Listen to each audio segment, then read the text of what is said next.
नमस्कार। स्वागत है आपका मेरे चैनल सुनो कहानियों में। आज हम सुनने जा रहे हैं मुंशी प्रेमचंद द्वारा लिखी कहानी सौत।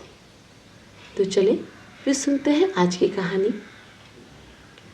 पंडित देवदत्त का विवाह हुए बहुत दिन हुए, पर उनकी कोई संतान न हुई।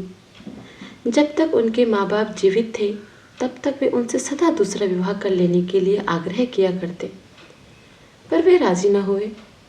उन्हें अपनी पत्नी गोदावरी से अटल प्रेम था। संतान से होने वाले सुख के निमित्त में वे अपना वर्तमान पारिवारिक सुख नष्ट न करना चाहते थे। इसके अतिरिक्त वे कुछ नए विचार के मनुष्य थे। कहा करते थे कि संतान होने से माँ बाप की जिम्मेदारियां बढ़ जाती है। जब तक मनुष्य में यह सामर्थ्य न हो कि वह उसका भली प्रकार पालन पोषण और शिक्षण आदि कर सके, तब तक उसकी संतान से देश जाति और नीच का कुछ भी कल्याण नहीं हो सकता। पहले तो कभी कभी बालकों को हंसते खेलते देखकर उनके हृदय में चोट सी लगती थी, परंतु अब अपने अनेक देश भाइयों की तरह वे भी शारीरिक व्याधियों से ग्रस्त रहने लगे। अब किस्से कहानियों के बदले धार्मिक ग्रंथों से उनका अधिक मनोरंजन होता था। अब संतान का ख्याल करते ही उन्हें भय सा लगता था। पर गोदावरी इतनी जल्दी निराश होने वाली न थी।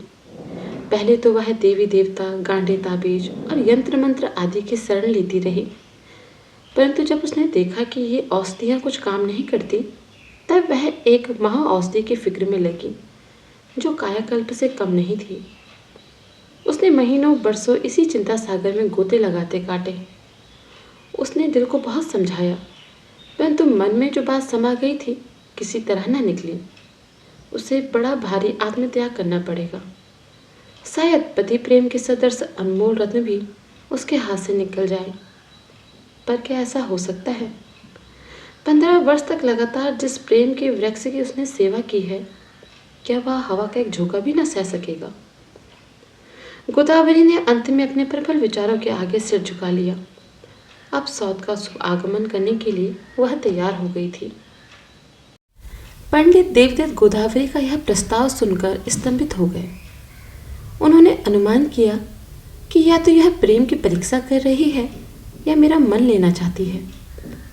उन्होंने उसकी बात हंसी में टाल दी, पर जब गोदावरी ने गंभीर भाव से कहा, तुम इसे हंसी मत समझो, मैं अपने हृदय से कहती हूँ कि संतान का मुंह देखने के लिए मैं सौत से छाती पर मूंग दलाने के लिए भी तैयार हूँ, तब तो उनका संदेह जाता रहा। इतने ऊंचे और पवित्र भाव से भरी हुई गोदावरी को उन्होंने गले से लिपटा लिया। वे बोले, मुझसे यह ना होगा गोदावरी, मुझे संतान की अभिलाषा नहीं। गोदावरी ने जोर देकर कहा, तुमको ना हो, मुझे तो है। अगर अपनी खातिर नहीं तो तुम्हें मेरी खातिर यह काम करना ही पड़ेगा। पंडित जी सरल स्वभाव के आदमी थे। हामी तो उन्होंने ना भरी, पर बार बार कहने से वे कुछ कुछ राजी अवश्य हो गए। उस तरफ से इसी की देर थी। पंडित जी को कुछ भी परिश्रम न करना पड़ा। गोदावरी की कार्यकुशलता ने सब काम उनके लिए सुलभ कर दिया। उसने इस काम के लिए अपने पास से केवल रुपए ही नहीं निकाले, किंतु अपने गहने और कपड़े भी अर्पण कर दिए। लोक निंदा का भय इस मार्ग में सबसे बड़ा कांटा था। देवदत्त मन में विचार करने लगे कि जब मैं मोड़ सजा कर चलूँगा तब लोग मुझे क्या कहेंगे। मेरे दफ्तर के मित्र मेरी हंसी उड़ाएंगे और मुस्कुराते हुए कटासों से मेरी ओर देखेंगे। उनके वे कटास छुरी से भी ज़्यादा तेज होंगे। उस समय मैं क्या करूँगा? गोदावरी ने अपने गांव में जाकर इस कार्य को प्रारंभ कर दिया और इसे निर्विघ्न समाप्त भी कर डाला। नई बहू घर में आ गई। उस समय गोदावरी ऐसी प्रसन्न मालूम हुई मानो वह बेटे को ब्याह कर लाई हो। वह खूब गाती बजाती रही। उसे क्या मालूम था कि शीघ्र ही उसे इस गान के बदले रोना पड़ेगा। कई मास बीत गए। गोदावरी अपने सौत पर इस तरह शासन करती मानो वह उसकी सास हो। तथापि वह यह बात कदापि न भूलती कि मैं वास्तव में उसकी सास नहीं हूँ। उधर गोमती को अपनी स्थिति का पूरा ख्याल रहता। इसी कारण सास के शासन की तरह कठोर न रहने पर भी गोदावरी का शासन उसे अप्रिय होता था। उसे अपनी छोटी छोटी जरूरतों के लिए गोदावरी से कहते संकोच होता था। कुछ दिनों के बाद गोदावरी के स्वभाव में एक विशेष परिवर्तन दिखाई देने लगा। वह पंडित जी को घर में आते जाते बड़ी तीव्र दृष्टि से देखने लगी। उसकी स्वाभाविक गंभीरता अब मानो लोप सी हो गई। जरा सी बात भी उसके पेट में नहीं पसती। जब पंडित जी दफ्तर से आते तब गोदावरी उनके पास घंटों बैठी गोमती का वृत्तांत सुनाया करती। वृत्तांत कथन में बहुत सी ऐसी छोटी मोटी बातें भी होती थी कि जब कथा समाप्त होती तब पंडित जी के हृदय में बोझ सा उतर आ जाता। गोदावरी क्यों इतनी मृदुभाषणी हो गई थी, इसका कारण जानना मुश्किल है। शायद अब वह गोमती से डरती थी, उसके सौंदर्य से, उसके जीवन से, उसके लज्जायुक्त नेत्रों से शायद वह अपने को पराभूत समझती। बांध को तोड़कर वह पानी की धारा को मिट्टी के ढेरों से रोकना चाहती थी। एक दिन गोदावरी ने गोमती से मीठा चावल पकाने को कहा। शायद वह रक्षाबंधन का दिन था। गोमती ने कहा, शक्कर नहीं है। गोदावरी यह सुनते ही विस्मित हो उठी। उतनी शक्कर इतनी जल्दी कैसे उठ गई? जिसे छाती फाड़ कर कमाना पड़ता है उसे अखड़ता है, खाने वाली क्या जाने। जब पंडित जी दफ्तर से आए तब यह जरा सी बात बड़ा विस्तृत रूप धारण करके उनके कानों में पहुंची। थोड़ी देर के लिए पंडित जी के दिल में भी यह शंका हुई कि गोमती को कहीं भस्मक रोग तो नहीं हो गया। ऐसी ही घटना एक बार फिर हुई। पंडित जी को बवासीर की शिकायत थी। लाल मिर्च वह बिल्कुल ना खाते थे। गोदावरी जब रसोई बनाती थी तब वह लाल मिर्च रसोई घर में लाती ही न थी। गोमती ने एक दिन दाल में मसाले के साथ थोड़ी सी लाल मिर्च भी डाल दी। पंडित जी ने दाल कम खाई, पर गोदावरी तो गोमती के पीछे पड़ गई। ऐठ कर वह बोली, ऐसी जीभ जल क्यों नहीं जाती। पंडित जी बड़े ही सीधे आदमी थे। दफ्तर से आए, खाना खाया, पढ़कर सो रहे। वे एक साप्ताहिक पत्र मांगते थे। उसे कभी कभी महीनों खोलने की नौबत न आती थी। जिस काम में जरा भी कष्ट या परिश्रम होता उससे वे कोसों दूर भागते थे। कभी उनके दफ्तर में थिएटर के पास मुफ्त मिल जाया करते थे। पंडित जी उनसे कभी काम नहीं लेते और ही लोग उनसे मांग के ले जाया करते थे। रामलीला या कोई मेला तो उन्होंने शायद नौकरी करने के बाद फिर कभी देखा ही नहीं। गोदावरी उनकी प्रकृति का परिचय अच्छी तरह पा चुकी थी। पंडित जी भी प्रत्येक विषय में गोदावरी के मत अनुसार चलने में अपनी कुशल समझते थे, पर रुई सी मुलायम वस्तु भी दबकर कठोर हो जाती है। पंडित जी को यह आठों पहर की चै चै असहाय सी प्रतीत होती। कभी कभी मन में झुंझलाने भी लगते। इच्छा शक्ति जो इतने दिनों तक बेकार पड़े रहने से निर्बल सी हो गई थी, अब कुछ सजीव सी होने लगी थी। पंडित जी यह मानते थे कि गोदावरी ने सौत को घर लाने में बड़ा भारी त्याग किया है। उसका यह त्याग अलौकिक कहा जा सकता है, परंतु उसके त्याग का भार जो कुछ है वह मुझ पर है। गोमती पर उसका क्या एहसान?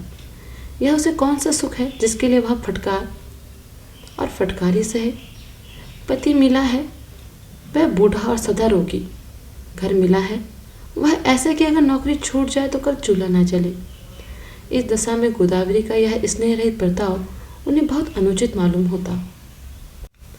गोदावरी की दृष्टि इतनी स्थूल न थी, उसे पंडित जी के मन के भाव नजर न आवे। उनके मन में जो विचार उत्पन्न होते थे वे सब गोदावरी को उनके मुख पर अंकित से दिखाई पड़ते। यह जानकारी उसके हृदय में एक और गोमती के प्रति ईर्ष्या की प्रचंड अग्नि दहका देती, दूसरी ओर पंडित देवदत्त पर निष्ठुरता और स्वार्थ प्रियता का दोषारोपण कराती। फल यह हुआ कि मानव मालिन्य दिन पे दिन बढ़ता गया। गोदावरी ने धीरे धीरे पंडित जी से गोमती की बातचीत करनी छोड़ दी, मानो उसके निकट गोमती घर में थी ही नहीं। न उसके खाने पीने के वह सुधि लेती, न कपड़े लत्ते की। एक बार कई दिनों तक उसे जलपान के लिए कुछ भी न मिला। पंडित जी तो आलसी जीव थे। वे इन अत्याचारों को देखा करते, पर अपने शांति सागर में घोर उपद्रव मच जाने के भय से किसी से कुछ न कहते। तथापि इस छिछले अन्याय ने उनकी महती सजन शक्ति को भी मत डाला। एक दिन उन्होंने गोदावरी से डरते डरते कहा, क्या आजकल जलपान के लिए मिठाई विठाई नहीं आती? गोदावरी ने क्रुद्ध होकर जवाब दिया, तुम लाते ही नहीं तो आए कहाँ से? मेरा कोई नौकर बैठा है। देवदत्त को गोदावरी के कठोर वचन तीर से लगे। आज तक गोदावरी ने उनसे ऐसी रोषपूर्ण बातें कभी न की थी। वे बोले, धीरे बोलो, झुंझलाने की तो कोई बात नहीं है। गोदावरी ने आंखें नीची करके कहा, मुझे तो जैसा आता है वैसे बोलती हूँ, दूसरों की सी मधुर बोली कहाँ से लाऊं? देवदत्त ने जरा गर्म होकर कहा, आजकल मुझे तुम्हारे मिजाज का कुछ रंग ही नहीं मालूम होता, बात बात पर उलझती रहती हो। गोदावरी का चेहरा क्रोध अग्नि से लाल हो गया। वह बैठी थी, खड़ी हो गई, उसके होंठ फड़कने लगे। वह बोली, मेरी कोई बात अब तुमको क्यों अच्छी लगेगी? अब मैं सिर से पैर तक दोषों से भरी हुई हूँ। अब और लोग तुम्हारे मन पर काम करेंगे, मुझसे नहीं हो सकता। यह लो संदूक की कुंजी, अपने पैसे रुपए संभालो। यह रोज रोज की झंझट मेरे मान की नहीं, जब तक निभाया, अब नहीं निभ सकता। पंडित देवदत्त मानो मूर्छित से हो गए। जिस शांति भंग का उन्हें भय था, उसने अत्यंत भयंकर रूप धारण करके घर में प्रवेश किया। वह कुछ भी न बोल सके। इस समय उनके अधिक बोलने से बात बढ़ जाने का भय था। वह बाहर चले आए और सोचने लगे कि मैंने गोदावरी के साथ कौन सा अनुचित व्यवहार किया है। उनके ध्यान में आया कि गोदावरी के हाथ से निकलकर घर का प्रबंध कैसे हो सकेगा। इस थोड़ी सी आमदनी में वह न जाने किस प्रकार काम चलाती थी, क्या क्या उपाय वह करती थी। अब न जाने नारायण कैसे पार लगाएंगे। उसे मनाना पड़ेगा, और हो ही क्या सकता है। कुमती भला कर क्या सकती है? सारा बोझ मेरे ही सर पड़ेगा। मानेगी पर जरा मुश्किल से। परंतु पंडित जी की शुभकामनाएं निष्फल हुई। संदूक की कुंजी विषैली नागिन की तरह वहीं आंगन में ज्यों की त्यों 3 दिन तक पड़ी रही। किसी को उसके निकट जाने का साहस न हुआ। चौथे दिन पंडित जी ने मानो जान पर खेलकर उस कुंजी को उठा लिया। उस समय उन्हें ऐसा मालूम हुआ मानो किसी ने उनके सिर पर पहाड़ उठाकर रख दिया। आलसी आदमियों को अपने नियमित मार्ग से तिल भर भी हटना बड़ा कठिन मालूम होता है। यद्यपि पंडित जी जानते थे कि मैं अपने दफ्तर के कारण इस कार्य को संभालने में असमर्थ हूँ, तथापि उनसे इतनी ढिठाई न हो सकी कि वह कुंजी गोमती को दे। पर यह केवल दिखावा ही भर था। कुंजी उन्हीं के पास रहती थी, काम सब गोमती को करना पड़ता था। इस प्रकार गृहस्थी के शासन का अंतिम साधन भी गोदावरी के हाथ से निकल गया। गृहिणी के नाम के साथ जो मर्यादा और सम्मान था, वह भी गोदावरी के हाथ से उसी कुंजी के साथ चला गया। देखते ही देखते घर की महरी और पड़ोस की स्त्रियों के बर्ताव में भी बहुत अंतर पड़ गया। गोदावरी अब पदच्युता रानी की तरह थी। उसका अधिकार अब केवल दूसरों की सहानुभूति पर ही रह गया था। गृहस्थी के कामकाज में परिवर्तन होते ही गोदावरी के स्वभाव में भी शोकजनक परिवर्तन हो गया। ईर्ष्या मन में रहने वाली वस्तु नहीं। आटो पहर आस पड़ोस के घरों में यही चर्चा होने लगी। देखा दुनिया कैसे मतलब की है। बेचारी ने लड़ झगड़ कर ब्याह कराया, जानबूझकर अपने पैरों पर कुल्हाड़ी मारी, यहाँ तक कि अपने गहने कपड़े तक उतार दिए। पर अब रोते रोते आंचल भीगता है। सौत तो सौत ही है। पति ने भी उसे आंखों से गिरा दिया। बस अब दासी की तरह घर में पड़ी पड़ी पेट जिलाया करे। यह जीना भी कोई जीना है। ये सहानुभूतिपूर्ण बात सुनकर गोदावरी की ईर्ष्याग्नि और भी प्रबल होती जाती थी। इसे इतना न सूझता था कि वह मौखिक संवेदनाएं अधिकांश में उस मनोविकार से पैदा हुई है जिससे मनुष्य को हानि और दुख पर हंसने में विशेष आनंद आता है। गोदावरी को जिस बात का पूर्ण विश्वास और पंडित जी को जिसका बड़ा भय था, वह न हुई। घर के कामकाज में कोई विघ्न न आया, कोई रुकावट न पड़ी। हाँ, अनुभव ना होने के कारण पंडित जी का प्रबंध गोदावरी के प्रबंध जैसा अच्छा न था। कुछ खर्च ज़्यादा पड़ जाता था, पर काम भली भांति चला जाता था। हाँ, गोदावरी को गोमती के सभी काम दोषपूर्ण दिखाई देते थे। ईर्ष्या में अग्नि है, परंतु अग्नि का गुण उसमें नहीं। वह हृदय को फैलाने के बदले और भी संकीर्ण कर देती है। अब घर में कुछ हानि हो जाने से गोदावरी को दुख के बदले आनंद होता। बरसात के दिन थे, कई दिन तक सूर्य नारायण के दर्शन न हुए। संदूक में रखे हुए कपड़ों में फफूंदी लग गई, तेल के अचार बिगड़ गए। गोदावरी को यह सब देखकर रत्ती भर भी दुख न हुआ। हाँ, 2-4 जलीकटी सुनाने का अवश्य अवसर मिल गया। मालकिन ही बनना आता है कि मालकिन का काम भी करना भी। पंडित देवदत्त की प्रकृति में भी अब नया रंग नजर आने लगा। जब तक गोदावरी अपनी कार्यपरायणता से घर का सारा बोझ संभाले थी, तब तक उनको कभी किसी चीज़ की कमी नहीं खली। यहाँ तक कि साग भाजी के लिए उन्हें कभी बाजार नहीं जाना पड़ा। पर अब गोदावरी उन्हें दिन में कई बार बाजार दौड़ते देखती। गृहस्थी का प्रबंध ठीक न रहने से बहुधा जरूरी चीज़ों के लिए उन्हें बाजार ऐन वक्त पर जाना पड़ता। गोदावरी यह कौतुक देखती और सुना सुना कर कहती, यही महाराज हैं कि एक तिनका उठाने के लिए न उठते थे, अब देखती हूँ दिन में 10 दफ़े बाजार में खड़े रहते हैं। अब इन्हें मैं कभी यह कहते नहीं सुनती कि मेरे लिखने पढ़ने का हर्ज होगा। गोदावरी को इस बात का एक बार परिचय मिल चुका था कि पंडित जी बाजार हाट के काम में कुशल नहीं है। इसीलिए जब उसे कपड़े की जरूरत होती तब वह अपने पड़ोस के एक बूढ़े लाला साहब से मंगवाया करती थी। पंडित जी तो यह बात भूल से गए थे कि गोदावरी को भी साड़ियों की जरूरत पड़ती है। उनके सिर से तो जितना बोझ कोई हटा दे उतना ही अच्छा। खुद वे भी वही कपड़े पहनते थे जो गोदावरी मंगाकर उन्हें दे देती थी। पंडित जी को नए फैशन और नए नमूनों से कोई प्रयोजन न था, पर अब कपड़ों के लिए उन्हीं को बाजार जाना पड़ता है। एक बार गोमती के पास साड़ियाँ ना थीं। पंडित जी बाजार गए तो एक बहुत सुंदर सा जोड़ा उसके लिए ले आए। बजाज ने मनमाने दाम लिए। उधार सौदा लाने में पंडित जी जरा भी आगा पीछा न करते थे। गोमती ने वह जोड़ा गोदावरी को दिखाया। गोदावरी ने देखा और मुंह फेर कर रुखाई से बोली, भला तुमने उन्हें कपड़े लाना तो सिखा दिया, मुझे तो 16 वर्ष बीत गए। उनके हाथ का लाया हुआ एक कपड़ा स्वप्न में भी पहनना नसीब ना हुआ। ऐसी घटनाएं गोदावरी की ईर्ष्या अग्नि को और भी प्रज्वलित कर देती थीं। जब तक उसे यह विश्वास था कि पंडित जी स्वभाव से ही रूखे हैं, तब तक उसे संतोष था।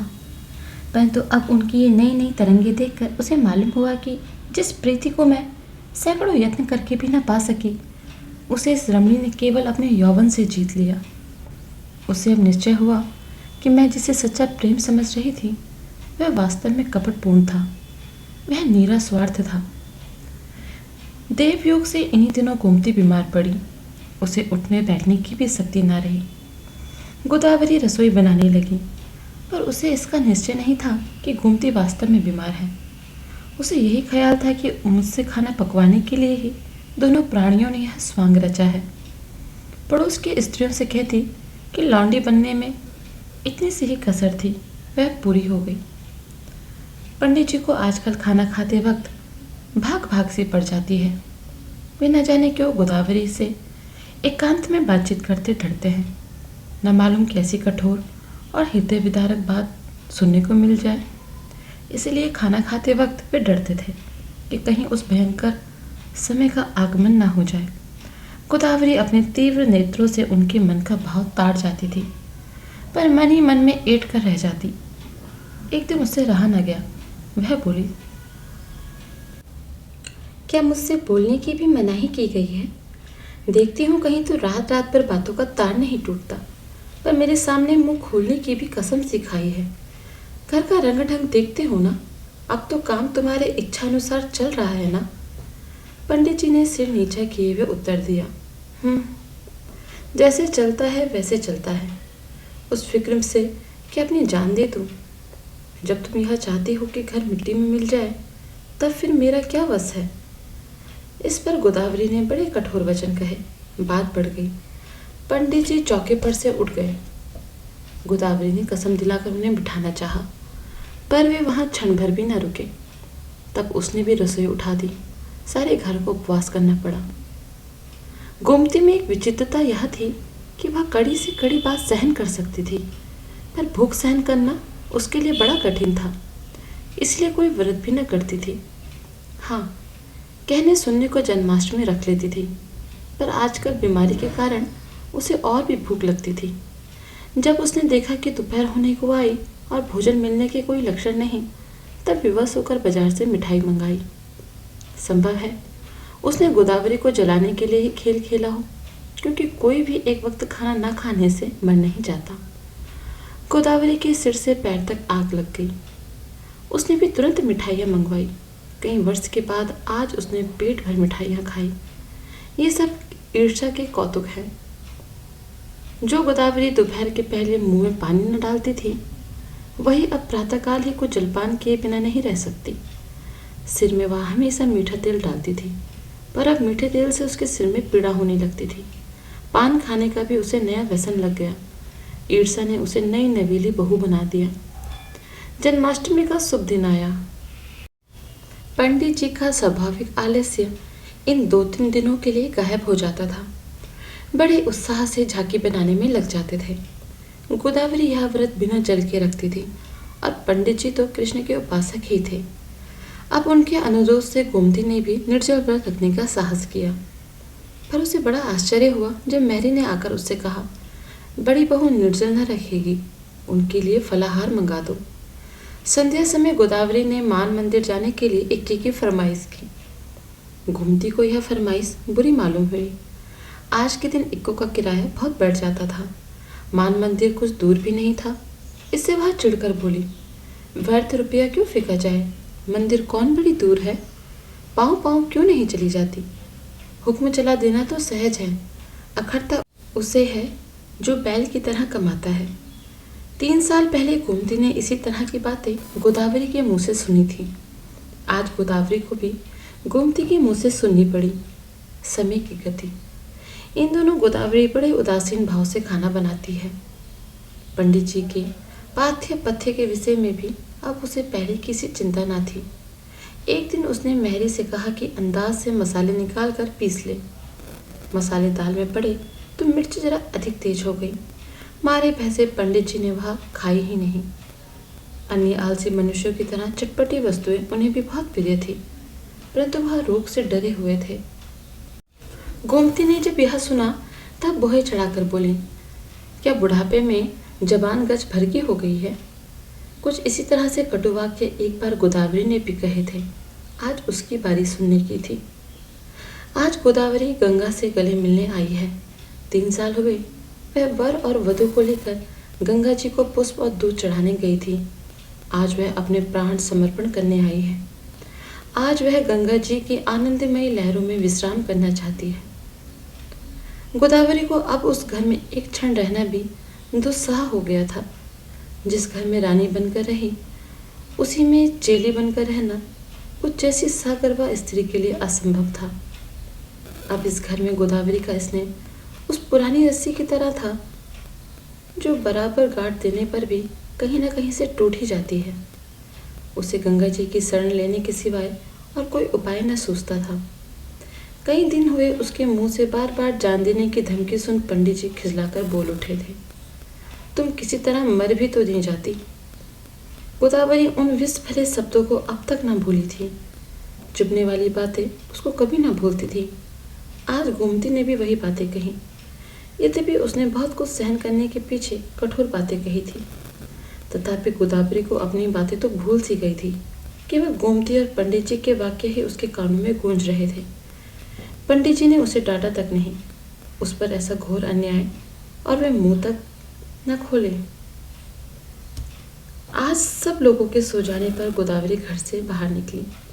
आकाश में काली घटाएं छाई हुई थी। वर्षा की छड़ी लग रही थी। उधर उसके नेत्रों से भी आंसुओं की धारा बह रही थी। प्रेम का बंधन कितना कोमल है और दृढ़ भी कितना। कोमल है अपमान के सामने, दृढ़ है वियोग के सामने। गोदावरी चौखट पर खड़ी खड़ी घंटों रोती रही। कितनी ही पिछली बातें उसे याद आती थी। हाँ, कभी यहाँ उसके लिए प्रेम भी था, मान भी था, जीवन का सुख भी था। शीघ्र ही पंडित जी के वे कठोर शब्द भी याद आ गए। आंखों से फिर पानी की धारा बहने लगी। गोदावरी घर से चल खड़ी हुई। इसी समय यदि पंडित देवदत्त नंगे पांव पानी में भीगते दौड़े आते और गोदावरी के कंपित हाथों को पकड़कर अपने धड़कते हुए हृदय से उसे लगाकर कहते, प्रिय, इससे अधिक और उनके मुंह से कुछ भी न निकलता तो भी क्या गोदावरी अपने विचारों पर स्थिर रह सकती। कुंवार का महीना था। रात को गंगा की लहरों की गरज बड़ी भयानक मालूम होती थी। साथ ही जब बिजली तड़प जाती तब उसकी उछलती हुई लहरें प्रकाश से उज्जवल हो जाती थी, मानो प्रकाश उन्मत्त हाथी का रूप धारण कर किलोली कर रहा हो। जीवन संग्राम का एक विशाल दृश्य आंखों के सामने आ रहा था। गोदावरी के हृदय में भी इस समय विचार की अनेक लहरें बड़े वेग से उठती, आपस में टकराती और एड़ती हुई लोप हो जाती थी। कहाँ? अंधकार में। क्या यह गरज नहीं उभरने वाली गंगा गोदावरी को शांति प्रदान कर सकती है? उसकी लहरों में सुधा सम मधुर ध्वनि नहीं है और न उसमें करुणा का विकास ही है। वह इस समय उद्दंडता और निर्दयता की भीषण मूर्ति धारण किए हुए है। गोदावरी किनारे बैठी क्या सोच रही थी, कौन कह सकता है? क्या अब उसे यह खटका नहीं लगा था कि पंडित देवदत्त आते न होंगे? प्रेम का बंधन कितना मजबूत होता है। उसी अंधकार में ईर्षा, निष्ठुरता और नैराश्य की सताई हुई वह अबला गंगा की गोद में गिर पड़ी। लहरें झपटी और उसे निगल गई। सवेरा हुआ। गोदावरी घर में नहीं थी। उसकी चारपाई पर यह पत्र पड़ा हुआ था। स्वामिन, संसार में सिवाय आपके मेरा और कौन स्नेही था। मैंने अपना सर्वस्व आपके सुख के लिए भेंट कर दिया। अब आपका सुख इसी में है कि मैं इस संसार से लोप हो जाऊं। इसलिए ये प्राण आपकी भेंट है। मुझसे जो अपराध हुए हों क्षमा कीजिएगा। ईश्वर सदा आपको सुखी रखे। पंडित जी इस पत्र को देखते ही मूर्छित होकर गिर पड़े। गोमती रोने लगी। पर क्या फायदा? क्या ये आंसू उसके विलाप के आंसू थे? धन्यवाद। तो ये थी आज की कहानी सौत। इसी तरह और कहानियाँ सुनने के लिए मेरे चैनल से जुड़े रहिए। और हाँ, सब्सक्राइब करना ना भूलें। साथ ही साथ कमेंट जरूर कीजिए। धन्यवाद।